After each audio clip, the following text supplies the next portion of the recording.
Audible is the leading provider of spoken word entertainment and audiobooks, ranging from bestsellers to celebrity memoirs, news, business, and self-development. Every month, members get 1 credit to pick any title, plus 2 Audible originals from a monthly selection, and access to daily news digests from the New York Times, the Wall Street Journal, and the Washington Post, as well as guided meditation programs. Between a full-time job in IT and a full-time job in podcasting, it gets harder and harder to sit down and read the books I'm interested in. This is where Audible comes in. I can listen on my daily commute, relaxing, or while out running errands and still get in the books I've been wanting to get into. You can download titles and listen offline anytime, anywhere. The app is free and can be installed on all smartphones and tablets. Now you can try Audible risk-free with a special 30-day free trial by visiting audibletrial.com/nerdery and murdery. That's audibletrial.com/nerdery and murdery. Don't let your busy life get in the way of that great book you've been wanting to read. Go get your free trial of Audible today.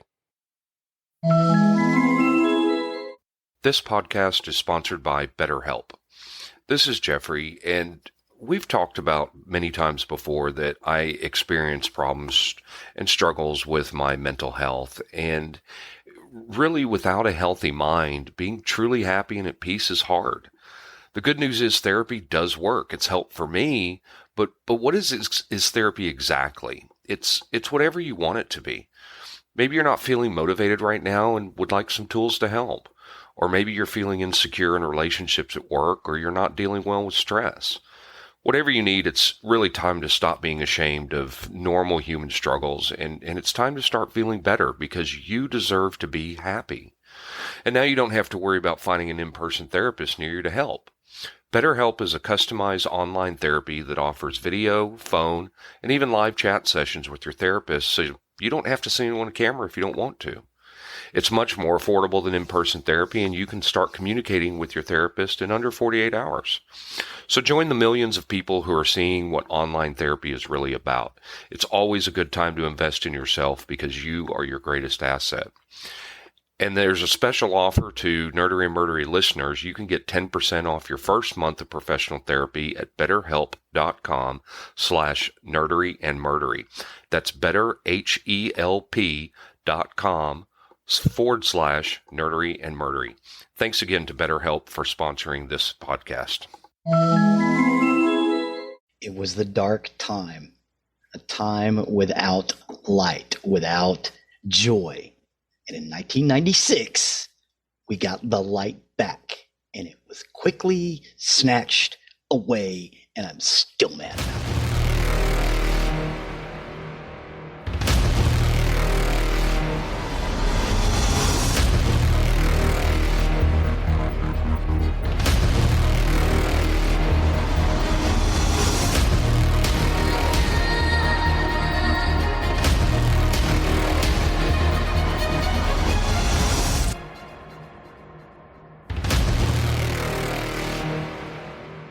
All right, welcome to episode 134 of Nerdery and Murdery.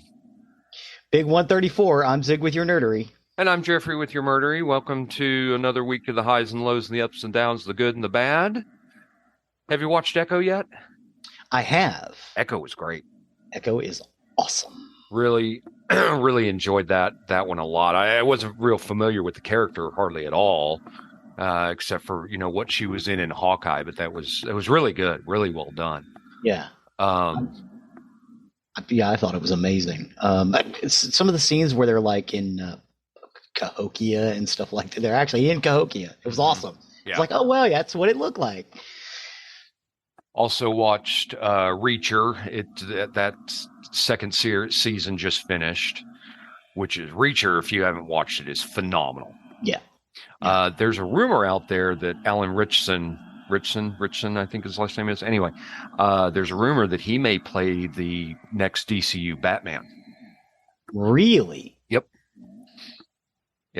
Which I think would be fabulous. He's great. I love him in Reacher. Yeah. I absolutely love him. He just kicks some ass. Yes. And he's funny. Yeah, he is. I love that show. That's a great show. And then last night we tried to watch Rebel Moon. Mm-hmm. I fell asleep. Oh, I loved it. I thought it was great. I fell asleep. I was bored to tears. Love that movie. No, was bored to tears. So we ended up turning that off, and we watched Indiana Jones and the Dial of Destiny. I liked that movie too. That was good. That was a fitting send-off for Indiana Jones. Yes. Very pleased with that. So much better than Kingdom of the Crystal Skull. God, that was terrible. Oh, I didn't think the movie was terrible. There's two things that pissed me off about that movie. I thought that one was terrible. So I was really good that we had a final installment of that. I was really amazed at the front of the movie how well they did on the CGI de-aging of him. That was very, very good. Wild. Yeah, it was really, really good. Wild. So anyway, I know what you're getting into, so I'll let you take over on the nerdery side of the house. Excellent. So as I said in the stab, it was the dark time. So let me take you back in the pod back machine. 1989, they broadcast the last episode of Doctor Who. We didn't find out about it over here, or at least in my neck of the woods, until about 1990. And I got no new Doctor Who. We had, the Stranger videos, which were being produced by ITV, which had a lot of the Doctor Who cast in it. It was cool, and they were releasing novels, and they started doing some of the audio drama stuff, and that was cool and great and awesome. And in 1996, they released a movie, because we started hearing rumblings about 1995. They released a movie which bridged the gap from the old Doctor Who to the new Doctor Who. And the idea was the BBC was partnering with Fox Television to bring Doctor Who back. They released a pilot movie. Everybody in England watched it, and not enough people in America did. So Fox canceled it, and they were in a sort of a strange legal trouble. So we didn't get Doctor Who again until 2005. I'm going to talk about that period. I'm going to talk about the Eighth Doctor and the War Doctor, because I feel like they kind of need to be put together. Even though the War Doctor was part of the new incarnation, in the timeline order of the Doctor, he comes right after the Eighth Doctor. And there's a short called The Night of the Doctor, which I've included in our YouTube playlist, which you can actually see the both of them in there. But in 1996, I had been up like a day and a half. I think we'd gone out, and then we'd worked a really serious hard shift. I want to say at the Harbor, maybe the Harvey. That sounds right. It was probably the Harbor. Yeah, we were both working restaurants, and it was hardcore. And I got off, and I forgot that it was going to be on. I went over to Don's to watch it, and I promptly fell asleep. Don, in his infinite wisdom, Don, who's been on the show, guys, in his infinite wisdom, recorded it. And I woke up, went home, was sad, got up the next day, and went over to Don's. And Don popped it in the VCR, and we sat and watched it the next day. I thought it was really great. I loved Eric Roberts played the Master. I thought it was great. They brought Sylvester McCoy back for the first part of it, and he regenerated into Paul McGann. The movie itself was great. It was supposed to take place in San Francisco. Actually, it was filmed in Canada. But even though it was 1996, it was set in 1999, or New Year's Eve, 1999. It's probably my favorite version of the TARDIS, because it's like a little English apartment in there, and it was lovely. I really, really enjoyed it. They explored the corridors of the TARDIS. Paul McGann was great as the Doctor. I liked the character of Grace. It was awesome, and then it promptly went away for another 9 years. So what we're talking about today is the Eighth Doctor. It's an incarnation of the Doctor, the protagonist of British science fiction television series Doctor Who is portrayed by Paul McGann. The character was introduced to the 1996 TV film Doctor Who, a backdoor pilot production, in an unsuccessful attempt to relaunch the series following its 1989 cancellation. While the Eighth Doctor initially had only one on-screen appearance, his adventures were portrayed extensively in subsequent spin-off media, including more than 70 audio dramas starring Paul McGann. So he has done 70 of those audio dramas. I would encourage you to go out and listen to them. They are wonderful. They're great for road trips. The voice acting is incredible. The sound effects are incredible. The music's good. It's just awesome.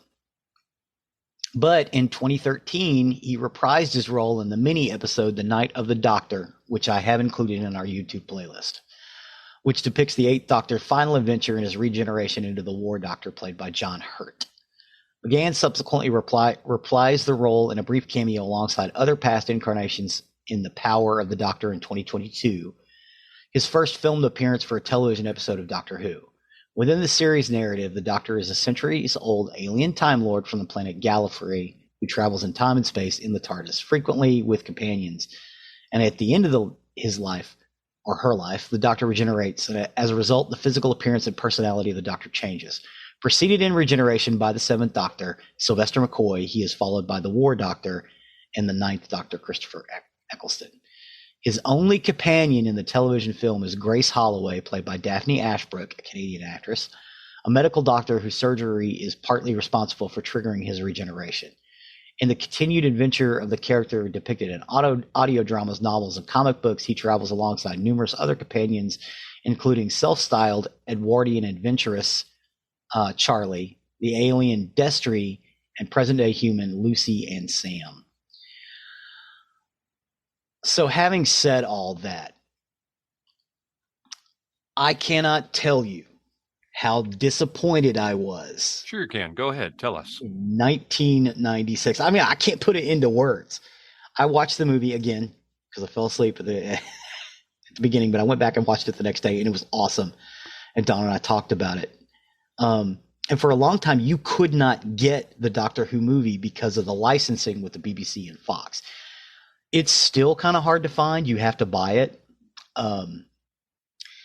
It is in our YouTube playlist, the full movie. It is at the very end of our YouTube playlist because I was able to find it. It's a very good copy. It's not perfect, but I watched it on YouTube on the television the other day, and I thought it was decent. It was as good as anything else coming out of the mid-90s. They wanted to kind of Americanize the Doctor a little bit, so they brought in Daphne Ashbrook and Eric Roberts. Eric Roberts' portrayal of the Master is incredible, and I kind of wish they would bring him back to play it. I think he has reprised the role in some of the audio dramas. Correct me if I'm wrong. I think that's correct. But it was amazing. It was a good adventure story. The TARDIS was great. Will Sasso's in it in a sort of a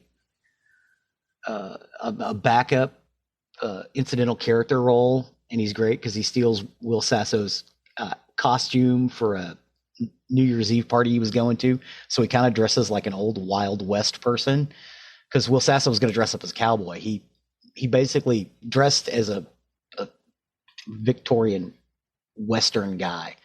Hey, real quick, sorry, going back. Has every iteration of Doctor Who had a run-in with the Master? No. Oh, okay. No. The first two didn't. Okay.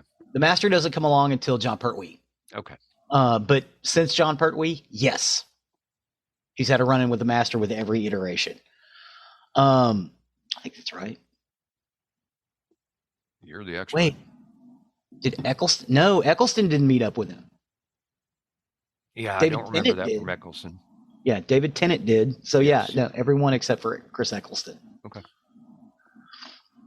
And Chris Eccleston, who was really unhappy with the production and only did one season himself, actually has gone back to do some audio dramas now too, to kind of help bridge the gap between the two. No one's really sure what happened there.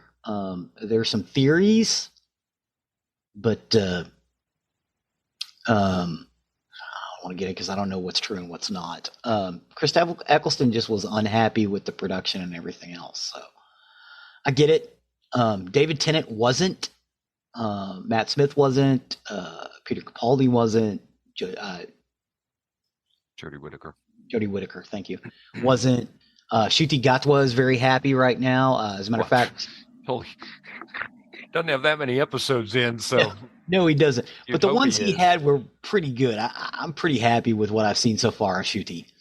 I like the new character. I like the new companion as well. I'm really curious to see the new stuff. I think we're getting it in March. Is that correct? I believe so. Actually, by the time this episode airs, we may already have it. But yeah, so I'm going to get up on my soapbox about Fox. The numbers for America weren't bad. They just weren't what Fox wanted.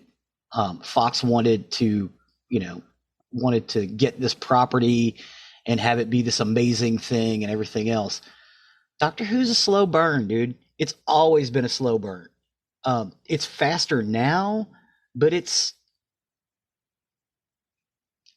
quintessentially English, and you can't remove the Englishness of Doctor Who from Doctor Who, and it's not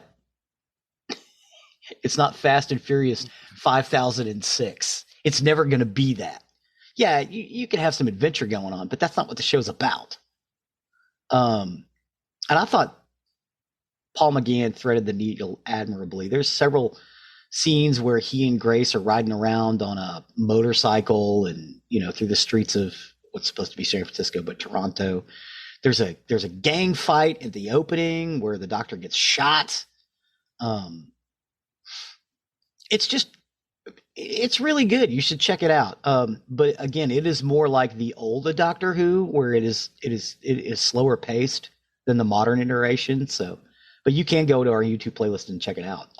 It will play on your Fire Stick. So, and that is why I found it so hard to watch a lot of the old Doctor Who's, was because they were so slow paced. I just couldn't keep with them a lot. Well, I mean, it's the way we got them. We got them in movie format. That's not originally how they were supposed to be shown. They were supposed to be shown as individual episodes that ended with a slight cliffhanger that added to that storyline. Mm-hmm. It was a serial. And when you watch them in a movie format, it kind of gets weird. It's unusual. But it is also very dialogue driven. And that's what a lot of people seem to have I don't say problem with, but a hard time wrapping their head around. It's like, okay, we're not firing phasers at the Klingons, we're not running down the trench in the Death Star. We're talking things out with this alien to figure out why it's trying to take over the Earth or whatever planet it's trying to take over. Yes, there's some amazing stuff going on, but it's quieter. And I think that's why I like it. Plus, I like a lot of the designs in Doctor Who. They're unusual. So yeah, I can't really fault Paul McGann's portrayal. I liked him, but then again, I've liked every Doctor I've ever seen. They each all have their good and bad points. They're things I like about one Doctor that I don't like about the other. With the exception of Tom Baker, the only thing I don't like about Tom Baker is I want more Tom Baker, and I don't have it. But yeah, I don't know. This was great, and it really kind of pissed me off, because the reason it took so long for the BBC and the BBC Cymru or the BBC Wales to produce the next Doctor Who is because of the legal fight getting the Fox film made. Mm-hmm. Involved with. They basically had to wait the contract out because Russell T Davies was ready to go he was ready to go before they did the Fox deal. He already had in mind what he wanted to do. And when, in 2004, when they finally gave him the go ahead, he was ready to go in a year and had, multiple Doctor Who storylines ready to go, locked and loaded. And I'm glad he's back, because I'm assuming that Russell T Davies has the same thing. I have not been unhappy with any of the producers of the new series so far. I know a lot of people give crap to Chris Chibnall, but I didn't think he was bad. I just don't think he knew what he had. Plus he was also dealing with post-pandemic stuff and things like that. So a lot of people are going to give him a lot of crap. I do. I wasn't a fan, and I don't want to go too far off topic, but I was not a fan of the Jodie Whittaker episodes. I liked her as the Doctor. I didn't like a lot of the writing and a lot of the stories. I just couldn't stay with it. Couldn't stay with it. Okay. Yeah. Well, and you may feel that way about the Doctor Who movie as well. It's kind of slow. It harkens back to the old series a little more. I didn't think Jodie Whittaker's was slow. I just thought the writing was bad. Like Peter Davison. Yeah, a lot of the Peter Davison episodes, the writing was bad. Now, when they hit, and I will say that with Jodie Whittaker. Some of those episodes are incredible, and some of them are just kind of like, okay. Well, and I mean, and it's weird because go to Peter Capaldi. I didn't like Peter Capaldi as the Doctor at first. Yeah.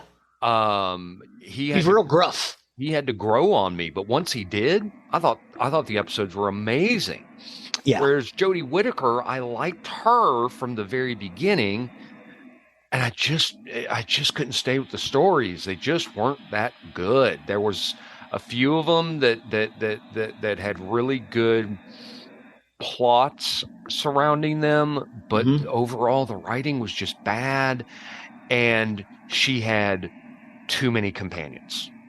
Okay, you didn't like her with the 3 companions? Too many. Yeah, Peter Davison suffered from the same problem. He had a lot of companions, and the stories for Jodie Whittaker became more about the companions than about her. Yeah, and honestly, the companion's job is explanatory. Yes, for the audience. They're the proxy for the audience. Yes, I like some of the storylines with the companions here and there, but I think you're right. I think with Davidson, he had the same problem. It was companion centric, and we're not there to watch the companions. Right. We're there to be the companions. Yes, the show is not called Doctor Who's Companions. That's right. The show is Doctor Who. Is Doctor Who. Now the companions, you get a little bit of this or that, and a lot of companions that complain about that. There's only so many times you could say, "What is it, Doctor?" But yeah, that's kind of where we are. Grace Holloway held her own. I think they cribbed a lot of the Martha Jones character off of Grace Holloway. Just kind of some of the ideas, some of her stances, and her being a medical doctor. Just kind of, the Martha Jones character that they brought back for David Tennant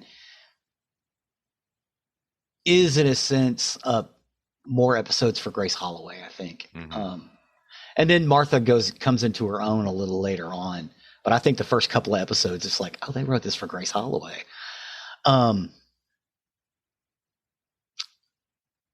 The other Doctor we're going to talk about today is the War Doctor. This is an incarnation of the Doctor, protagonist of the British science fiction television program Doctor Who was portrayed by actor John Hurt. So the War Doctor, not so named within the episode in which he appears, is introduced as the incarnation of the Doctor who fought in the Time War of the show's modern-day backstory. He was created as a result of a conscious decision of the Eighth Doctor, played by Paul McGann, to take up arms and become a warrior. In accepting this duty, the War Doctor disowned the title of Doctor, and after the war's end is viewed with disdain by his subsequent incarnations, who reclaim the title that the character is known by. In the 50th anniversary special, The Day of the Doctor, however, the 11th Doctor, played by Matt Smith, revises his opinion of the incarnation after revisiting the final moments of the war. In the original concept of the show's anniversary special, Moffat had written the 9th Doctor as having ended the Time War. However, he was pretty certain that Chris Eccleston would decline the role, return to the role, which he did, and he he also had reservations about making Paul McGann's Eighth Doctor the incarnation who had ended the war. He created a never-before-seen past incarnation of the Doctor, which allowed him a freer hand in writing the story, acknowledging that the success of doing this would be predicated on being able to cast an actor with a significant enough profile. So Stephen Moffat calls up John Hurd, explains what's going on, and John Hurd's like, "Oh yeah, I'm in. This is awesome." And played it admirably and beautifully. Mm-hmm. Because the War Doctor is broken. And if you watch that The Night of the Doctor episode, you can see how broken the Ninth Doctor really is at the end. And he talks about how he lost Grace. And I'm thinking that she may have died. Like he lost her like he lost Adric. I think Grace may have died, which it's pretty rare for him to. Less rare now, but back in the day, companions didn't die; they just went off. But in a few cases, they actually died, and I want to say that that's what happened to Grace, and it kind of messed him up. So he goes to the Witches of Karn, which harkens back to Tom Baker in the Brain of Morbius episode. But they are very near Gallifrey. And they make this thing called the Elixir of Life, which is based, the Time Lords used to base their regeneration technology, because Time Lords didn't always regenerate. They occasionally need to get some of the Elixir of Life for their regeneration when it goes wrong. It's like an emergency shot for them. But the Sisters of Karn don't regenerate. They're just ancient, because they drink this Elixir of Life every year or so to keep themselves alive. Which is kind of weird and unusual, and but you really get a feel for that in that Night of the Doctor mini episode, which again I have included. It's rough, but it kind of fits into the 50th anniversary. And you get Paul McGann regenerating into John Hurd. And at the end of the 50th anniversary episode, you see John Hurd regenerate into Chris Eccleston. And it kind of it loops the story back in a kind of wibbly wobbly, timey-wimey way. But yeah, that's really kind of it for these two guys. There's not a lot of information out there.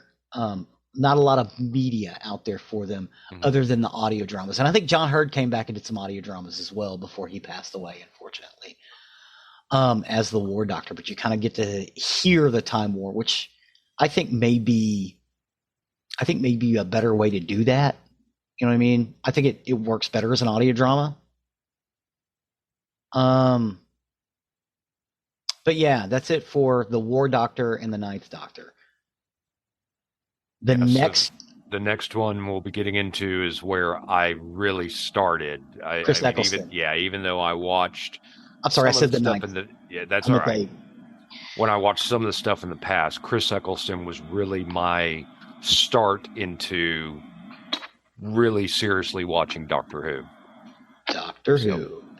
So that's what we'll be getting into with that. So thank you for another journey down that rabbit hole with the Doctors. Do appreciate those. I know we've got fans of that out there. Oh yeah, you've done crossovers with Two Geeks and a Microphone on a couple of Doctor shows. So that's really cool. I think we're probably going to do a new one. Two Geeks and a Microphone and Three Geeky Dads, because we were talking about getting together after all the specials had come out, and I think we've all had time to watch them all. So cool. I've watched them, so they were really good. Yep. Awesome. All right, with that, we will step over to the murdery side of the house. Murder. For today, I got my information off NBC News, WTHR News, Facebook, Disappeared, and News Nation, and this is the case of the disappearance of Denise Pflum. The disappearance of Denise Pflum. So the fate of Denise Pflum, who went missing in 1986, remains unknown. Despite extensive efforts by law enforcement and search teams, no substantial evidence has ever been found to determine what happened to her. Her disappearance is considered suspicious, indicating the likelihood of foul play. 18-year-old Denise Pflum had a bright future ahead of her. She was a star athlete, she was a gifted artist, and she was ranked at the top of her class. She had dreams of becoming a scientist. Her mother told Dateline she had everything going for her. If she were here today, she'd be working on a cure for cancer, or, well, maybe even a cure for this coronavirus. She just wanted to help people. High school graduation was just around the corner, and in March of 1986, Denise had already been accepted to Miami University in Ohio, where she planned to major in microbiology. She was hoping to go on a track scholarship. She also played volleyball, basketball, and softball. And she lived at home in Connersville, Indiana, with her parents, Judy and David, and her younger sister, Jenny, who was a high school sophomore. Prom was just a month away for the Connersville High School senior, and Denise had already picked out the perfect dress during a weekend trip to Indianapolis. Judy said she talked her dad into taking her when he picked her up from her trip. I remember her being upset because I didn't get a chance to shop for a dress with her. You always think you'll have more time, but you never know. Denise never got to wear that dress to her prom because on March 28, 1986, she vanished. Judy said it was Good Friday, and I remember it being a really beautiful day, warm. Students were off that week for spring break, which meant getting to hang out late with friends and parties. Many of the parties in that area were held on someone's farmland with a bonfire at the center of it all. Denise had recently broken up with her boyfriend of 3 years, and her mother said, quote, she started being more social. She was hanging out with her friends more, dating. So Denise went to a party the night before Good Friday. It was a small gathering, which soon turned into several hundred teenagers. Denise did return home that night, but she forgot her purse. The next day, Denise wanted someone to go back with her back to the party site to look for her purse, but none of her friends could go, and her sister had softball practice and also couldn't go. Judy had said, we're not sure why she didn't want to go alone. She was fearless ever since she was a child, so for her to be uncomfortable to go back to the site of the party is unnerving. Something wasn't right. But Denise did end up getting into her cream-colored 1981 Buick Regal and headed out to the party site, but she never made it. Buick Regal. According to the family, the tenant of the farmland told them that he never saw her return on that Friday. David Pflum told NBC affiliate WTHR in 2018, we do not believe she ever went back to that area. Something or some person interrupted that opportunity to do that. We knew right away something was wrong because she had never been out without our knowledge about where she was going to be. And when the time unfolded in the next day and subsequent next days, then we knew we really had a problem. Judy did tell Dateline she saw her daughter briefly on that Friday. She said, I worked at a bank about a quarter of a mile away from the house, and we got off 3 hours early. We got 3 hours off that Friday for Good Friday from noon to 3, so I was home a little after noon. When Judy got home, Denise told her the plan to go back to the party site to look for her purse, and Judy said that was the last time I ever saw my daughter, and before I went back to work that day, I had a gut feeling something just didn't feel right to me. Not even an hour after Denise left the house, Judy said a distant cousin of Denise's who had gone to school with her returned the purse to Judy at their house. Judy explained that there were no cell phones back then and no way to call Denise and let her know. When Denise didn't return home that evening, her family did report her missing. Judy had said, we thought maybe she had a car accident. We drove all over the county looking to see if her car was in a ditch somewhere. The next day, a farmer from Glenwood, Indiana, reported that Denise's Buick Regal, which was registered to her parents, was abandoned alongside Tower Road, which was a gravel lane east of Glenwood. He said the car had been there since between 12:30 p.m. and 1:15 p.m. the day she went missing, but he told authorities he initially thought it belonged to mushroom hunters. The car, which was locked, was in a rural area near a barn across the county from where Denise's family lived, about 3 miles away from the party site. Okay, I was about to ask that. Is it near the party site? Okay. Her family did said there was no reason for her to be in that area. Investigators were puzzled as Denise had no known connections to that area, and there were no indication of a struggle at the scene. Since the Pflum family did not live within the city limits of Connersville, Denise's case went from City Police Department to the Fayette County Sheriff's Department. A thorough search was conducted in the surrounding area involving foot, horseback, and aerial search teams, but despite these efforts, no trace of Denise was found. Investigators ruled out the possibility of her running away, as she had no history of such behavior, and it was out of character for her to leave without informing her parents.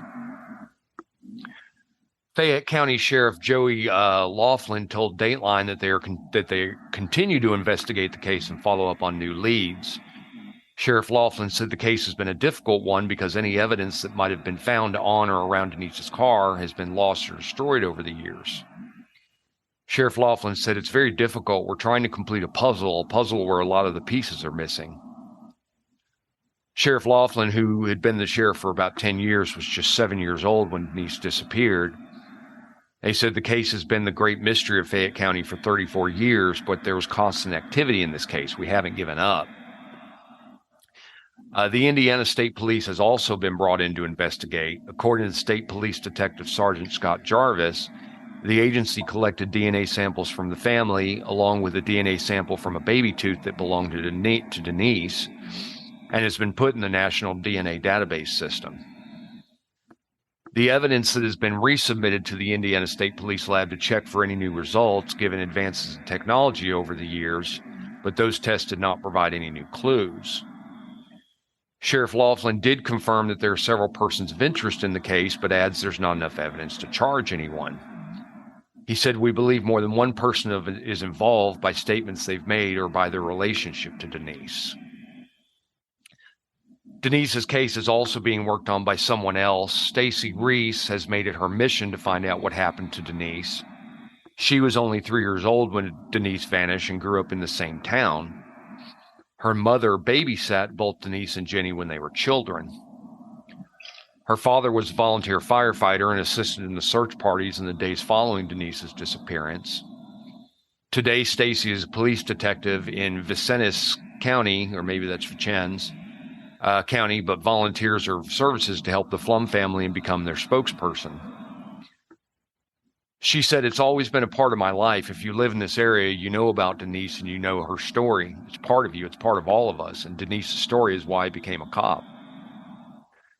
Stacy has been following every tip and lead since she receives, and in 2018 started a Facebook page, which was called Justice for Denise Pflum, to raise awareness in the case. She said the case is solvable. All you need is one person to come forward with the information we need, the missing link that completes this puzzle. She told Dateline she'll continue to fight for justice for Denise and closure for the family, which has become like her own.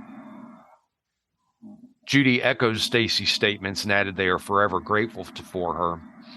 She said, "We're so blessed to have her in our lives. She's part of our family, really. She always says I remind her of her late grandmother, and that means a lot. We have a bond, and now she's part of Denise's story." Now in their 70s, Denise's parents told Dateline they are worried they'll never know what happened to their daughter.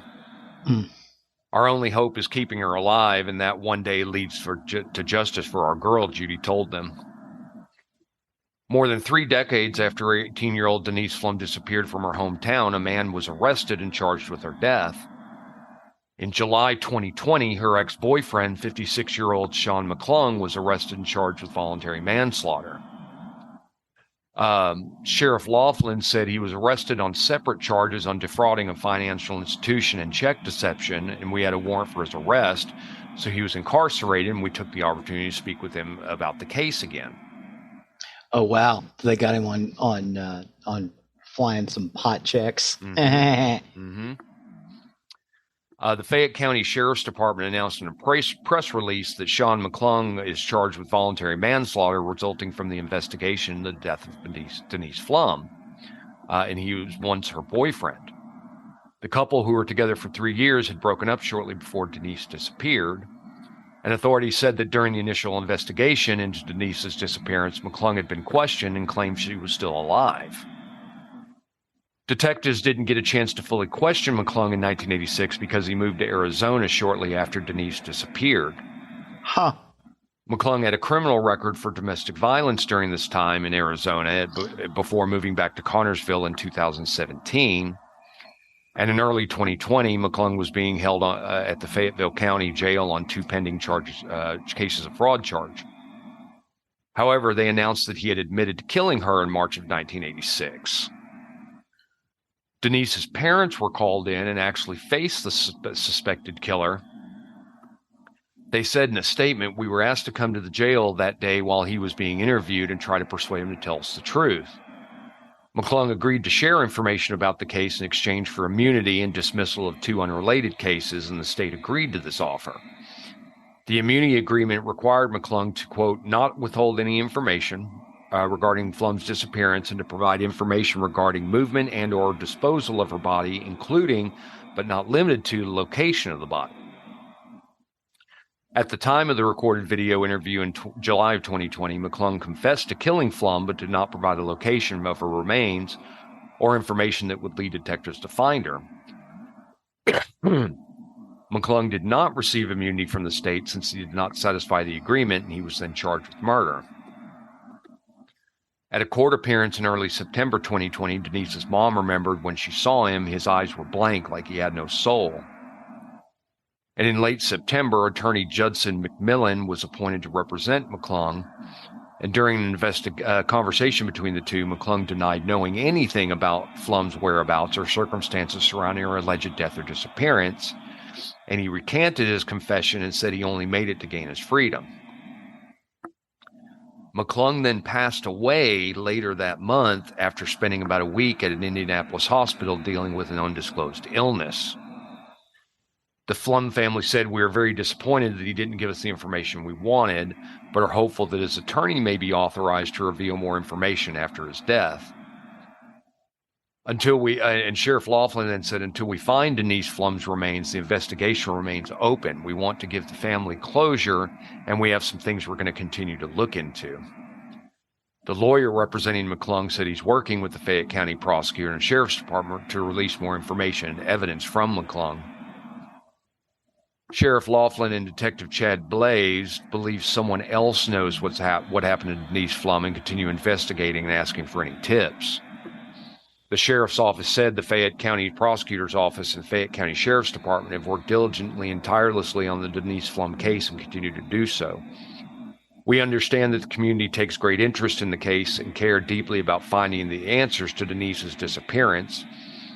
Our top priority is finding the truth and finally allowing the Pflum family to have the answers they have been searching for over 30 years. We continue to be hopeful that we will also be able to find justice for Denise Pflum." Foul play is strongly suspected in Denise's disappearance, and police believe she was murdered. Authorities have never recovered Denise's body, and it's unclear whether McClung was in fact involved in her disappearance. And again, her case remains unsolved to this day. Denise has brown hair, brown eyes, stands 5 foot 6 inches tall, and weighs 135 pounds. She was last seen wearing a red Motley Crue t-shirt, blue striped jeans, hip hugger panties, a beige or white bra, and old white sneakers. She was wearing a gold ring with a garnet and a silver class ring with a red setting. The Pflum family is offering a $25,000 reward leading to the location of Denise and information leading to the arrest of person or people responsible. The Fayette County Police Department continues to seek information regarding Denise Pflum's disappearance. Anyone with information is urged to come forward to possibly bring closure to a case that has left an indelible mark on the hearts of the Connersville residents. If you do have any information on Denise's case, please do call the Fayette County Sheriff's Department at 765-825-1110, extension 604, or the Indiana State Police at 765-778-2121. If you see something, say something.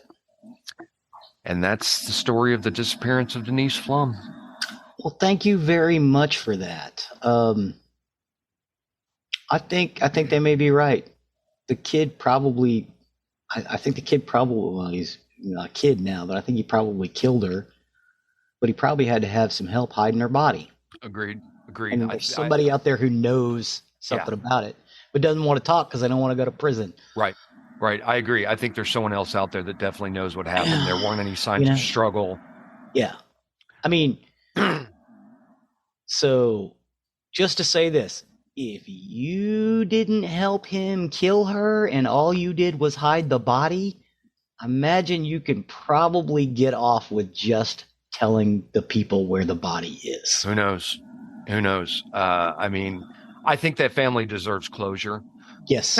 I wish they would get closure. I wish someone would come forward. Yeah. As I said in there, the couple is in their 70s. They are getting much older. Mm-hmm. Give a family closure. If you know something, please call one of those two departments and give your information. Yeah. If you heard a story from your grandpa, tell somebody. Yeah. Because it may be the key. Yep.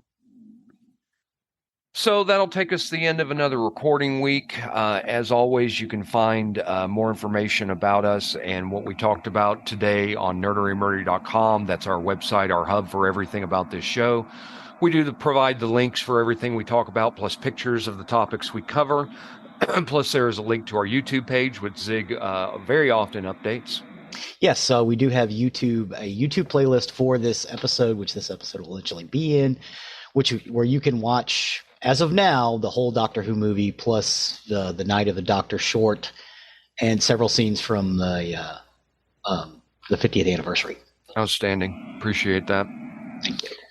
On our website, you can also find the link to our merchandise, or if you wish to show off your Nerdery Murdery fandom, please do consider going there and purchasing some merchandise. That helps us, along with our Patreon, where our patrons do donate to the show. It helps us. It helps with the costs to keep this show on the air. It's not free. So do please consider purchasing some merchandise or becoming one of our patrons. Please and thank you. Please and thank you. We appreciate each and every one of you.